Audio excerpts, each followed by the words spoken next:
Ano ang natutunan mo sa ating paksa, Sis Luz? Opo, awa ng Diyos, mayroon na po akong mga bagong bagay na natutuhan. Ang isa po, yung isang meaning ng kamatayan na sinasabi dun sa Romans 7:1, na ito pala ay nangangahulugan ng paglaya sa kautusan.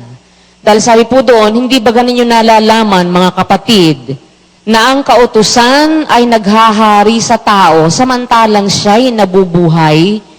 Ibig sabihin, pagkapatay ka na, hindi ka na pinaghaharian ng kautusan.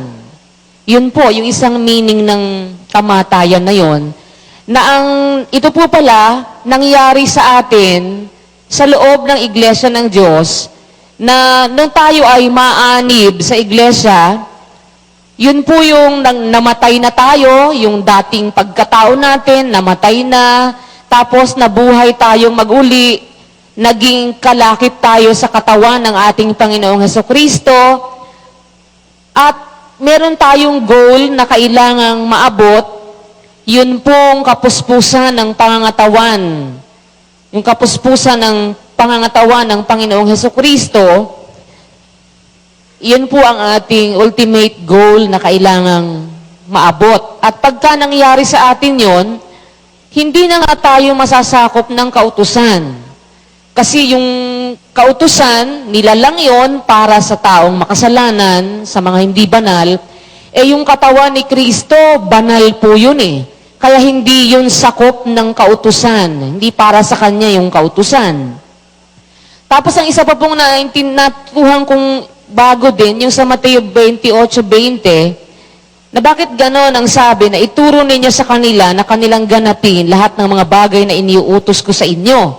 Kung hindi na sakop ng kautusan, bakit tututusan pa na ituro ninyo sa kanila, ganapin lahat ng mga bagay na iniuutos ko sa inyo. Yun po pala, sa umpisa, pagka gagawin ka pa lang na alagad, ituturo pa sa'yo, kailangan ka pang turuan. Pero once na naging alagad ka na talaga, at pumasa ka na, kumbaga pasado ka na dun sa kategoryang alagad ka na nga, parte ka na ng katawan ni Kristo, hindi ka na nga tuturuan dahil, ba't tuturuan ka pa? Alam mo na nga yun.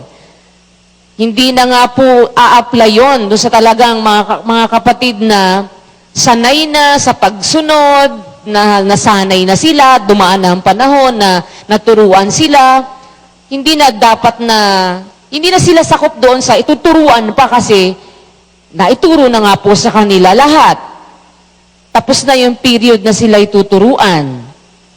Tapos yun po nga, yung para ma-attain mo yung body of Christ, yung ka-level noon, na isang perfect being, isang perfectong katawan, na hindi na po yon sakop ng kautusan.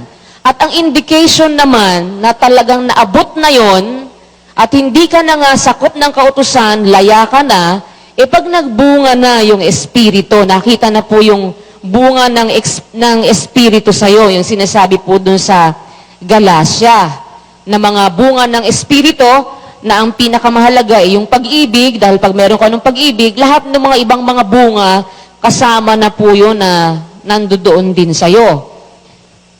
Yun po yung mga punto na tatandaan ko agad sa awa ng Diyos. At yun nga pong isa pa, yung palang pagpapawala kay Timoteo, yung sinasabing, ang ating kapatid na si Timoteo ay pinawalan na. Kaya nga, pinawalan na siya, hindi na siya sakop ng batas. Malaya na siya. Kasi na-attain na niya yung level na sinasabi ni San Pablo, yung kapuspusan ng pangangatawan ni Kristo. Kagaya rin po ni San Pablo, naabot niya na yun. Kaya sabi niya, hindi ba ako'y malaya? Yung palang kalayaan na yun, mangyayari po sa isang lingkod ng Diyos. Yung kalayaan sa kautusan, kasi hindi ka na kagaya nung iba na utusan, ganito, gawin mo to, gawin. Hindi na po pala ganun. Malaya ka na nga. Yun po, sa awa ng Diyos yung mga punto na naintindihan ko po kanina. Kaya in the sense na Hindi ka na sakop ng kautusan, kundi sakop ka na ng kautusan ng kalayaan. Opo, sakop ka na ng kautusan ng kalayaan.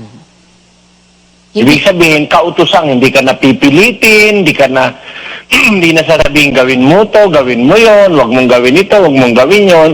Nasa kautusan na ng kalayaan, ang isang na kay Kristo, yung nakaabot sa level ng pangangatawan ni Kristo.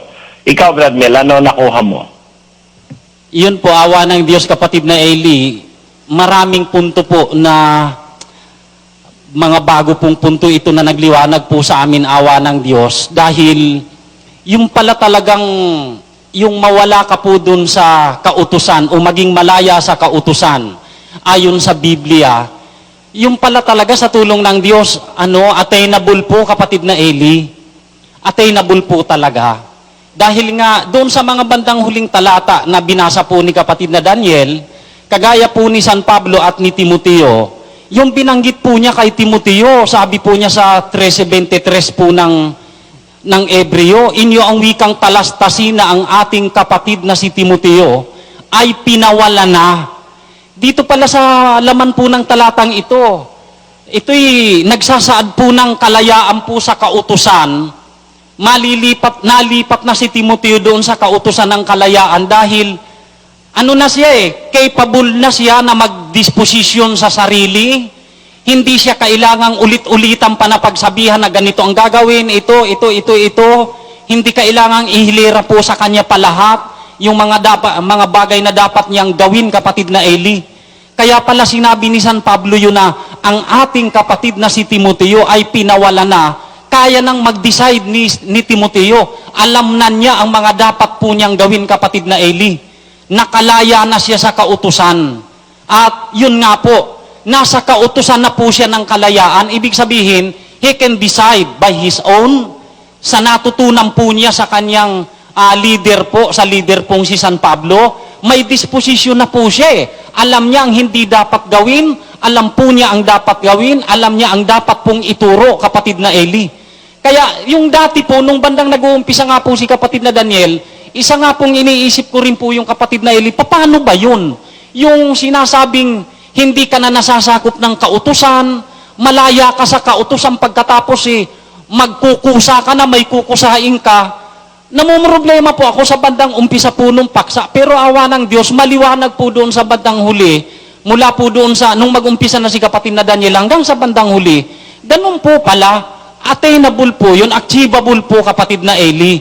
Pero sa umpisa, inaamin ko po, para bagang, teka po, mahirap ito. Paano yun? Na hindi ka napagsasabihan, hindi kailangan ulit-ulitin sa'yo para ka kung mahirap po ito.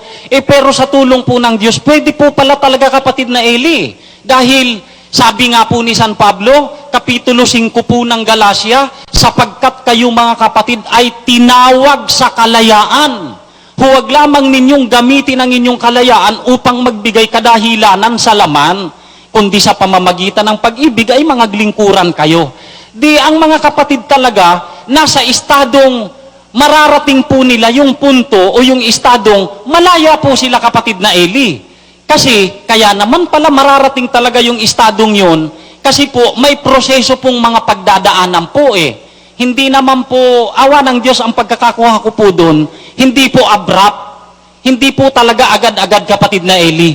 Kasi nga, dapat may process na pagdaanan para ma-achieve namin ng mga kapatid sa Diyos, yung estado na ikaw hindi ka na nasasakop ng kautusan, kundi talagang malaya ka o ikaw ay nasa kautusan ng kalayaan na hindi po kailangang laging isa-isahin sa'yo, laging pagsabihan ka, ganito dapat ang pag-aabuloy, kapatid. Matagal na po naming alam po yun, awa ng Diyos, kapatid na Eli. Yung paraan halimbawa ng paghahanda po sa pasalamat, bagay po yun doon sa mga nag-uumpisa pa lang po. Paano dapat maghanda sa pagpapasalamat sa Diyos, ano ang mga bagay na dapat ihanda, gaano po kaselan ang pagpapag-aalay ng pagpapasalamat, gaano kaselan yung inihandang tulong sa gawain, paano dapat iiwas na ikaw ay huwag maglalasing o huwag kang mahahatak sa lasingan. Yun po, para sa mga starter po pala talaga, kapatid na Eli. Pero, hindi po pwedeng, lagi na lang pong ganun, na laging para bagang sabi nga po ni kapatid na Daniel, abay, alam mo na yung 1 plus 1, 2 plus 2, 4 plus 4, lahat-lahat. Hindi laging yung parang grade 1 lagi. Nasa collegiate level na po tayo, awa ng Diyos. O, nasa, siguro po, hindi naman po kayabangan yung dahil po sa tindi nga po ng naririnig po namin sa iyo, kapatid na Eli, hindi basta collegiate level po ito. Sabi nga po ni kapatid na Cesar, parang ano po ito, yung masteral level na po itong mga pakikinig po namin dahil ang titindi na po nito, kapatid na Eli, yung mga aral, mga hiwagang naririnig po namin, awa ng Diyos mula sa iyo, pagkababalikan pa nga po yung mga level ng mula po sa nursery, kindergarten, grade 1, mga elementary level, ang pangit po talaga, hindi maganda. Ibig pong sabihin, dapat talaga makaalis po doon sa estado na yon. Magaganap po yun pagka tayo po ay nandoon po sa tulong ng Diyos, authentic o talagang kumbaga organic na kabahagi ng katawan ng Panginoong Hesukristo, na yung katawan ng Panginoong Hesukristo, kasama po tayo na ginaguide ng Espiritu ng Panginoong Hesukristo, makikita po sa atin, awa ng Diyos, yung bunga ng Espiritu, kaya hindi po kailangang ulit-ulitin pa sa atin yung mga pasimulang aral na dati na po naming narinig, kapatid na Eli. May process po palang pagdadaanan po yun. Talagang mawawala nga po sa pagkasakop ng kautusan. Darating po sa puntong malaya na po, awa ng Diyos, kapatid na Eli. Makapag may disposisyon po, kagaya po ni Timoteo. Yung sa level naman po namin na mga membro po kami, kapatid na Eli. Pag nakarating na doon sa punto na ando na tayo sa kautusan ng kalayaan, na ang sabi ni Santiago, gayon ang inyong salitain at ganyan ang inyong gawin, na gaya ng mga taong huhukuman sa pamamagitan ng kautusan ng kalayaan. So, ang ating paggawa, ang ating pagsasalita, nakabatay na doon sa kautusan ng kalayaan. Meron na tayong kalayaang sumunod, gumawa sa pamamagitan ng kusa. Masasabi nating kaya kautusan ng kalayaan, ang hinahanap na ng Diyos sa atin, kusa. Hindi ba yung parang bata ka na, sasabihin ng nanay mo, o inom ka nito, o wag kang kumain yan, o ito gawin mo, ito wag mong gagawin ito. Para bang pagbata, ganun iniiwi ka ng kautusan. Pero pagka ikaw meron ng sariling paninindigan, gaya nga ng sabi ng Tagalog, nakakatayo ka na sa iyong sariling mga paa, ay, meron ka ng, freedom to decide for yourself. Ang ibig lang ipakita, kapatid na Mel, pag na kay Kristo na tayo, kasi yung pagiging kay Kristo, hindi naman basta't nasa iglesia ka ng Diyos, kay Kristo ka na Ang na kay Kristo, nagdaan sa isang malawak na proseso. Pag na kay Kristo ka na, yung Kristo'y nasa iyo, yung Spirit of Christ nasa iyo, patay ka na sa kasalanan, laya ka na sa kautusan, yung na kay Kristo, malaya na yon, may Kristo na siya sa buhay. It is the Christ in Him that works. It is not anymore you that works, but it is the Christ that is in you. Kaya, ikaw ay nasa ilalim na ng kautusan ng kalayaan. Nakakagawa ka na sa sarili mong kusa ng mga bagay na maaari mong gawin. Ang ating tanong ngayon alin-alin ba yung mga bagay na maaaring magawa ng isang kapatid na nakalaya na sa kautusan at nasa ilalim na ng kautusan ng kalayaan? Kasi dalawa yung kautusan kapatid na Mel Kautusan na obligasyon mong gawin at kautusan na kalayaan mong gawin. Mahirap maintindihan ito, no? Pero maiintindihan nyo ito sa sinabi ni Pablo. Sabi niya, sa mga nasa ilalim ng kautusan, ako'y nag-aring nasa ilalim ng kautusan. Bagaman wala ako sa ilalim ng kautusan, upang mahikayat ko ang mga nasa ilalim ng kautusan. 21. Sa mga walang kautusan ay tulad sa walang kautusan. Bagaman hindi ako walang kautusan sa Diyos, kundi nasa ilalim ng kautusan ni Kristo, upang mahikayat ko ang mga walang kautusan. Ibig sabihin sa isang sense si Pablo wala sa ilalim ng kautusan. Sa isang sense naman, nasa ilalim siya ng kautusan ni Kristo. So, ang kanyang kinaroroonan yung kautusan ng kalayaan, sapagkat ang nagpapalaya ay ang ating Panginoong Kristo. Siya ang nagpapalaya sa atin sa kautusan. Sa pamamagitan ng kanyang katawan, nang tayo'y masangkap sa katawan ni Kristo, nakawala tayo sa kautusan. Yung sinasabi sa Roma 7, at ang bersikulo ay, gayon din naman mga kapatid ko, kayo'y nangamatay rin sa kautusan sa pamamagitan ng katawan ni Kristo. So it is because of our joining the body of Christ that we were freed from the law.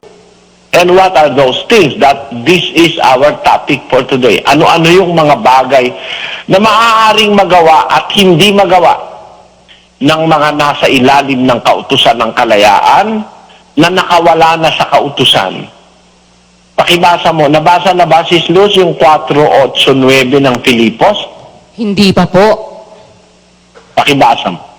Katapos-tapusan, mga kapatid, anumang bagay na katotohanan, anumang bagay na kagalang-galang, anumang bagay na matuwid, anumang bagay na malinis, anumang bagay na kaibig-ibig, anumang bagay na mabuting ulat, kung may anumang kagalingan at kung may anumang kapurihan, ay isipin ninyo ang mga bagay na ito. Ang mga bagay na inyong natutuhan at tinanggap at narinig at nakita sa akin. Ang mga bagay na ito ang gawin ninyo at ang Diyos ng kapayapaan ay sasa inyo. Yan. Yan ang mga magagawa natin under the law of liberty. Meaning, napakalawak nito, kapatid na Luz, na anumang bagay na katotohanan. Basta, wala nga letra ito wala nga bilang Basta katotohanan, basta kagalang-galang, basta matwid, basta malinis, basta kaibig-ibig, gawin mo na. Walang letra yan Isipin nyo ang bagay na ito at gawin ninyo, sabi ni Pablo. At ang Diyos ng kapayapaan ay sasa inyo, sabi ni San Pablo. Napakarai pa lang pwedeng magawa, no? Opo. Totoo po. Yun nga po salita na anuman. Parang wala pong limit ito anuman. Napakalawak po talaga nito. Anumang bagay na katotohanan, kagalang-galang, anumang bagay na matuwid, anumang malinis, anumang bagay na kaibig-ibig, anumang may mabuting ulat, kung may anumang kagalingan, kung may anumang kapurihan, isipin nyo ang mga bagay na ito. Ang mga bagay na inyong natutuhan, tinanggap, narinig, nakita sa akin, sabi ni San Pablo, ang mga bagay na ito ang gawin ninyo. At ang Diyos ng kapayapaan ay sasa inyo. Napakalawak po talaga nito. Wala pong bilang at hindi mo po pwedeng letrahan kung ano nga po yon. Hindi, pasahin mo si Lucio, 2 Korinto 8:20. Na iniilagan ito, na sino may huwag kaming sisihin tungkol sa abuloy na ito na aming pinangangasiwaan. O, di ba? Masisisi ba kami na mayroong kaming winaldas na abuluyan ng kapatiran? Basta nakalagay sa Biblia, ano man bagay na kapuri-puri. Kasi para sa akin, kapuri-puri yung wag yung kamag-anak ko ilagay ko. Kaya yung mga kamag-anak ko kung minsan nagdaramdam, mas tiwala pa raw ako sa ibang tao kaysa sa kanila. Kasi kapuri-puri sa atin yung lahat, di ba? Opo. Na wag yung kamag-anak ko dahil hindi naman katiwati ko mo ba kamag-anak ko, katiwati-wala na. Meron ako kamag-anak na mga gago rin di ba? Meron din naman ako mga kamag-anak na hindi gago. At meron naman akong hindi kamag-anak na gago rin. O di, kung sino yung talagang karapat-dapat, yun ang paganuhan mo, pero never na kamag-anak ko. Bakit? Kasi kapuri-puri yun eh. It is by logic and common sense and by the considering the natural promptings of man. Ang natural promptings of man eh, pabor siya sa kanyang kamag-anak eh, di ba? Yun ang natural promptings eh. Maaaring kasabwatin mo ang iyong kamag-anak, di ba? Opo. Di ba ganon, kapatid na Luz? Totoo po yun. Ganun nga po. At maraming nangyayari po, ganun. Yung isipin na pinasabwat ko yung aking kamag-anak. O kaya nagsabwatan kami para itago namin ang pera ng iglesia sa aming sariling kapakinabangan, wala nang chance yun dahil hindi ko na nga sila nilalagyan ng tungkuling na merong kinalaman sa pera. Di ba ganon, kapatid na Luz? Maraming mga bagay na mabuti, kagalang-galang, malinis, kaibig-ibig, na maaari nating magawa na wala namang letra sa Biblia, di ba? Hindi naman nakaletra yun eh. Na, halimbawa, magpakain tayo ng mga bisita, di ba? May letra ba nun sa Biblia o magpakain kayo ng bisita pagka nakikinig? Wala nun eh. Pero hindi ba maganda yung bisitang makikinig na isang maghapon? Dahil ang pasalamat natin ay maghapon. Hindi ba mas maganda yung mapakain mo naman yung bisita, Sis Luz? Opo, napakaganda po talaga nun. Maghapon ang pasalamat eh. Di ba? Opo. So hindi na kailangan letrahan yun, magagawa na yun sa isang paraang ikaw na iisip, anumang bagay na kaibig-ibig, anumang bagay na kapuri-puri, anumang bagay na marangal, anumang bagay na malinis. Isipin ninyo ang mga bagay na ito. Yan. Kaya, ang maraming bagay magagawa nating may pagkukusa, hindi na inuutusan, hindi na pinipilit, hindi na ginigiyahan na kung ano pa ang gagawin o hindi gagawin, kundi magagawa na nating may pagkukusa. At alam mo ang nangyayari pagka ginagawa natin ang mga bagay na ito na may kusa, mga kapatid, by our own free will and act, we are doing in accordance to God's good will and pleasure. Merong sinasabi sa ulo 19 ng Isaiah, Sis Luz. Kung kayo'y magkusa at mangagmasunurin, kayo'y magsisikain ng buti ng lupain. Kung kayo ang wika'y magkusa at magmasunurin, kayo'y magsisikain ng buti ng lupain. Ang ibig sabihin, mayroong reward sa pagkukusa mo sa mga bagay na ganito, kagalang-galang, kapuri-puri, kinukusa mo. Merong reward, merong ganti ang Diyos. Kakain ka ng buti ng lupain. Nababaliktad yung curse kay Adan. Ang curse kasi, ang sumpa kay Adan, sumpain ng lupa dahil sa'yo. Sa pawis ng iyong mukha, kakain ka sa kanya at ang itutubo niya sa iyo ay tinik at dawag. Ang sabi niya, kakain ka ng, isisibol niya ulit sa iyo ang mga tinik at mga dawag at kakain ka ng pananim sa parang. Pagka ikaw pala naman ay nagkusang sumunod sa Diyos ng buong puso, kakain ka naman nung kabaligtaran noong sumpa kay Adan. Kakain ka ng buti ng lupain. Nakukuha mo ba yon, Sis Luz? Opo, ganun po pala yun. Mababaligtad yung nangyaring sumpa kay Adan, na si Adan, masama ang isisibol sa kanya, tinik at dawag. Samantalang sa isang marunong magkusa, kakain ka naman ng buti ng lupain. Ganun po pala yun. Ng buti ng lupain. At pag sinabing kumakain ka ng buti ng lupain, ang bunga nito sa'yo, buti rin. Ang dapat, kusain mo yung nasa karapatan mong gawin. Pero yung hindi mo naman karapatan, baka mamaya magkusa si Brad Roland. Mula ngayon, ako na tagapangasiwang pangkalahatan. Adi masamang pagkukusa yun, buhay pa ako eh. Hindi ba ganun yun, Sis Luz? Yun nga po, tama po. Yun po pala. Okay magkusa, pero doon sa limit na ipinahihintulot ng pananampalataya at ng kautusan. Pero pag labag sa pananampalataya, labag sa kautusan, masama po magkusa ka. Kagaya nung ginawa nga po ni Saul. Hindi naman para sa Hindi mo, kanya. hindi naman niya tungkulin siya maghandog ng handog na susunugin eh. Pati yun eh, sinakop niya. Siya na hari, siya pa saserdote, siya pa propeta. Inako niya na lahat. Mali yun, kapatid na Luz.